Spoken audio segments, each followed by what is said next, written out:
Hello everyone, welcome back to my channel. If you're new here, my name is Jenna Meyer and I'm an Outschool teacher, and I also teach with VIP Kid here and there, and I also teach at home with my 3-year-old and 1-year-old sons. So on this channel you will find videos mostly about teaching on Outschool, but I also will do some homeschool videos here and there as well. And hit that subscribe button. I do plan on doing more consistent videos this year in 2021. 2020 got a little crazy, so that went on the back burner, but here we are again. I plan on putting out videos once a week, mostly about teaching on Outschool, so I hope these videos are helpful for you. If they are, hit that like button, subscribe, and I'll also put my referral link down below in the description box. If you are interested in teaching on Outschool, or you need help getting through the application process, or you want me to help you with class ideas or your intro video, I would love to help you. So I'll put my referral link down below, shoot me an email, and hopefully I can help support you in your Outschool journey.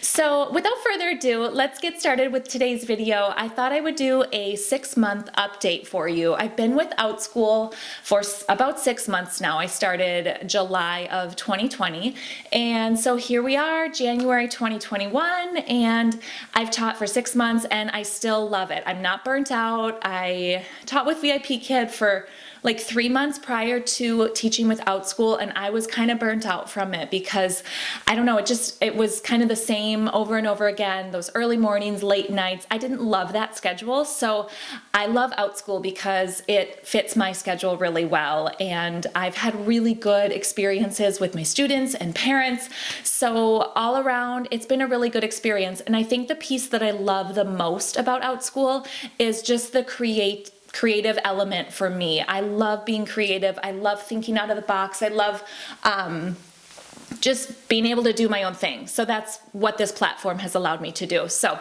anyway, so 6 months with Outschool, and I wrote some things down so I can share with you my pay. So in the 6 months that I've taught with them, I've made $3,266. That's my total lifetime that I've gotten with Outschool. And so divide that by 6, that's on average $544 a month. And I think you'll be surprised. I really only taught 53 hours total. So I honestly didn't teach that much. So over the course of that 6 months, that averages out to be 8 hours a month. So I'm not teaching that much. Like I said earlier, I stay at home with my 2 little ones. They're 3 and 1. And so I honestly just don't have that much time to teach. So the hours that I do teach, I try to make it really worth my while, and I'll share with you later in the video what I charge for my classes, because I do feel like my time is worth it when I am teaching on Outschool. Whereas with VIP Kid, I didn't really think the time I was putting in, I wasn't getting, the $750 base pay basically wasn't enough for me. I just don't think that was enough. So anyway, so blah, blah, blah. I'm kind of going all over the place. But so 53 hours taught for the 6 months divided by 8, that averages out to be, over the course of 6 months, $68 per hour. So for me, that's awesome. I am a stay-at-home mom. That's a really good amount of extra income for my family. Groceries every week, I'll take it. So I'm going to keep doing it, and I'm going to just that's my goal, is just to hold steady. On average, $500 a month is awesome for me. I know some of you are teaching way more than that and making way more money. Good for you. And some of you are teaching less and just getting started with Outschool. And so my advice to you, if you're just getting started, keep going. I think my first month with Outschool, I only made like $120 or something. I didn't have that many learners enrolled. It took a while for me to get my feet wet with teaching online with that platform. So honestly, just keep trying different classes, keep trying different types of classes. Maybe you do some one-time classes, maybe you do some multi-day classes. So yeah, just keep trying, and again, reach out if you need help and support. So I'm super happy with that. Yeah, my best month was October. I taught 40 learners in October. I made $836 for teaching 11 hours in that month of October. I remember I did a lot of Halloween themed classes starting about mid-October.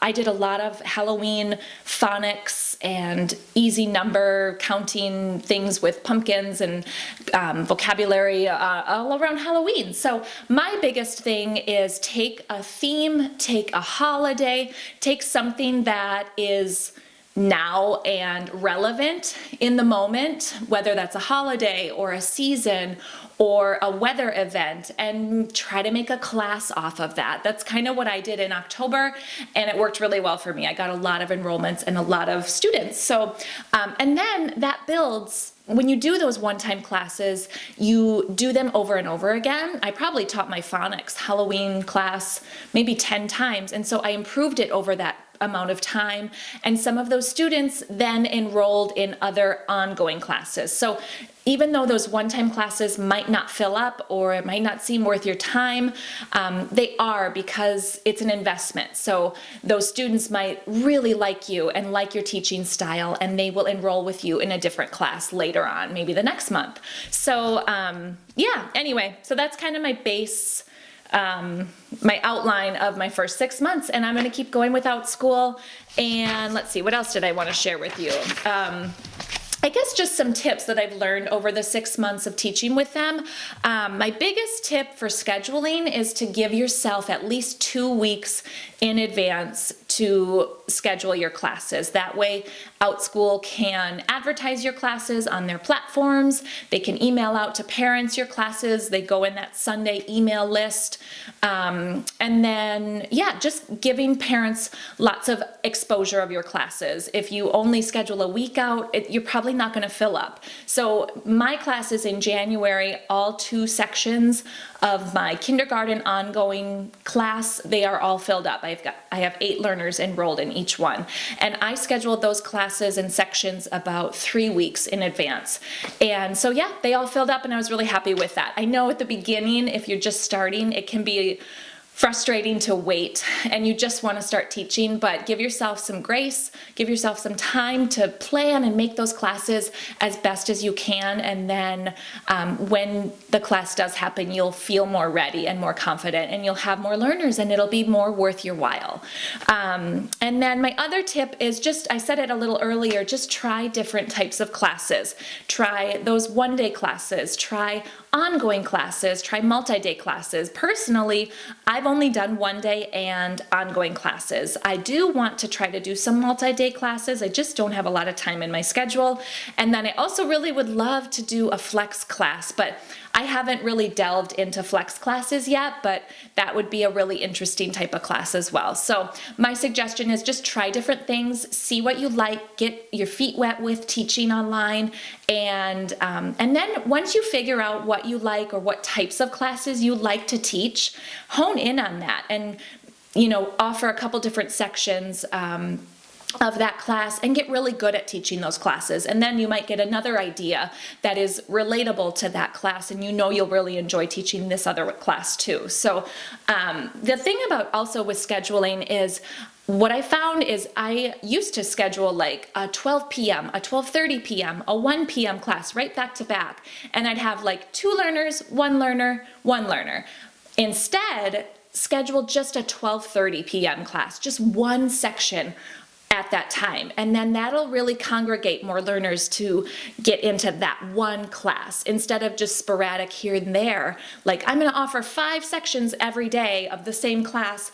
I don't think that will be as worth your while if you would have just scheduled one section for that time period. So I hope that makes sense, but that's what I've also found is if you just schedule one and that's it, and then parents will say, oh wow, that's really filling up, I better get into that class. Oh, there's only 2 spots left, I better enroll. So that's kind of my thinking with that. So let's see. The other thing for getting more learners is just clean up your intro video. Look at that, see what it looks like. Maybe it's a little out of date. I actually think mine might be a little out of date. It talks a little bit about quarantine, fatigue, so I might need to update that. And then also look at your class thumbnails, the little image that pops up on the class listing. For me, I've cleaned mine up, and every single one of my class listings has my picture on it. I use Canva to create my class thumbnails, so I like to put my picture on there just so parents have a visual right away of me me as a teacher, and some other little icons that go with the class. But and that way I like the consistency of my images, of my thumbnails, so when parents look at my class listings, they're all consistent, all organized and the same. And then the other thing for getting more learners is just share on social media every once in a while, maybe a picture of you teaching or the pictures of your materials. It can be interesting for other people to see what you're doing, and even if they don't have a child, maybe they know someone or a neighbor has a child who needs some extra schooling and they might pass the word along. And even if they don't enroll with you, I had one friend from high school who saw my Outschool post on Facebook. I think I've only done one, but she has her little girl enrolled in like a yoga class, and I don't teach yoga at all, but at least it spreads the word about the platform, and then we can all benefit from that. So yeah, what else did I want to say? I guess just a little bit more about ongoing classes. That's what I have really honed in on, and I love ongoing classes because I like the consistency of the learners. I really like getting to know the learners and their families and those who have enrolled with me repeatedly. I've just gotten to know, and it's been a really positive relationship. So I love those ongoing classes because I get to see the same kids every week and get to watch them grow and learn from week to week. So that's been really fun. And also, like financially, I feel like it's a more consistent base of pay. I know every week my class is full, I'm going to get X amount of dollars, whether or not that learner, there might be a learner that week that can't make it that week, but I don't do refunds unless that learner has totally withdrawn. If they're just not there on a week, I typically won't give a refund because they have actually taken up a spot. Whereas if they had withdrawn, someone else could have enrolled. So I don't give refunds on students that just don't come to class that week. I know they'll be there next week. Maybe they got sick, maybe something came up. But anyway, so I like that about ongoing classes, that it's just a guaranteed amount of students. It's a guaranteed income every week. So that's been really good for me. Let's see, one of my biggest challenges is just preschoolers on Zoom is really interesting, as you might imagine. They just want to talk the whole time, and they all have something interesting to share. So what I have found works really well is every class, at the beginning of class, you know, we'll introduce ourselves, and then I'll pose a question about just really simple, like, what's one thing you love to do with your family? Or would you rather have a hamburger or chicken strips, whatever. So just something really simple, but at least it gives them each a time to shine and a time to share. And then oftentimes they'll kind of talk with each other or find a commonality between each other or notice that they live in the same state. So then that leads to more discussion, but try not to take too much time with that because 4 and 5-year-olds get wiggly often. So I try to make that a 5-minute like sharing session. And then one thing I've also done is I have offered an optional like show and tell session at the end of class. So I will add on like an extra 5 minutes of my personal time of just like a show and tell chit chat at the very end. If you want to stay, you can. You don't have to stay, but at least that gives students a time to like save their question or save their interesting tidbit about what they ate for breakfast or whatever they want to talk about. That can be saved for the end. So that's been going really well. Maybe you want to try that if you've got some really chit-chatty groups. That might be a good thing to try. So, and then the other thing is the mute button. At the beginning of my Outschool journey, I had a really hard time with mute, unmute. I thought students could mute themselves and unmute, and I thought it was just a mess. Like I can mute students, but I can't just with a click, I can't unmute students unless they've chosen a certain setting on their Zoom settings.